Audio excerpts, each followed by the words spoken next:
ಹೆಣ್ಮಕ್ಳಲ್ವಾ, ಸೀರೆ ಚೆನ್ನಾಗದೆ ಅಂದ್ರೆ ನೋಡ್ತಾ ನಿಂತ್ಕೊಂಡ್ಬಿಡೋದು, ಒಡವೆ ಚೆನ್ನಾಗದೆ ಅಂದ್ರೆ ನೋಡ್ತಾ ನಿಂತ್ಕೊಂಡ್ಬಿಡೋದು.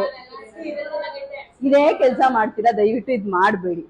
ಎಲ್ಲ ನಾವು ಮರಳಾಗದೆ ಅದಕ್ಕೆ ಡಿಸೈನ್ಸ್ ಚೆನ್ನಾಗದಲ್ಲ ನಾನ್ ಮಾಡ್ಸ್ಕೊಬೇಕು, ಇದು ಮೈಂಡ್ ಸೆಟ್ ಏನೋ ಓಡ್ತಾ ಇದು ಬಿಟ್ಬಿಡ್ತೀರಿ ಕೆಲ್ಸನ, ಅದೇನೋ ಓಡ್ತಾ ಇರುತ್ತೆ. ಅವಾಗ ನಾವು ಕೂಗ್ತಾ ಇರ್ಬೇಕು ನಿಮ್ನ.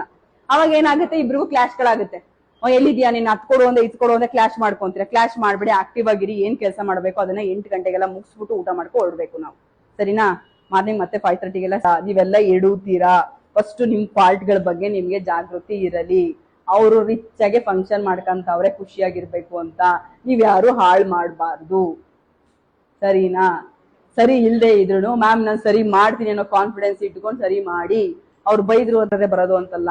ನೀವು ಹೋಗಿ ಆನ್ ಸ್ಪಾಟ್ ಬೇರೆಯವ್ರಿಗೆ ನೀವು ಫೀಲ್ಡ್ ವರ್ಕ್ ಮಾಡ್ತಿರಲ್ಲ, ಅವಾಗ್ಲೇ ನಿಮ್ ಫೀಲ್ಡ್ ವರ್ಕ್ ಅಂದ್ರೆ ಏನು, ಕ್ಲೈಂಟ್ಸ್ ಹೆಂಗಿರ್ತಾರೆ, ಹೆಂಗ್ ಬಿಹೇವ್ ಮಾಡ್ತಾರೆ ಅಂತ ಗೊತ್ತಾಗುತ್ತೆ. ಒಂದ್ಸರಿ 2 ಸರಿ ಬಿಸಾಕಿದ್ಮೇಲೆ ನೀವು ಮಾಡಿದ್ರೆ ಮಾಡ್ಕೊಳ್ಳಿ, ಮಾಡಿದ್ರೆ ಬಿಟ್ಬಿಡಿ ಅಂತ ಬಿಸಾಕ್ಬಿಟ್ಟು ಬಂದ್ರೆ ಈ ಪ್ರೊಫೆಷನ್ ಅಲ್ಲಿ ಬ್ಯಾಡ್ ಮಾರ್ಕ್ ಆಗ್ಬಿಡುತ್ತೆ.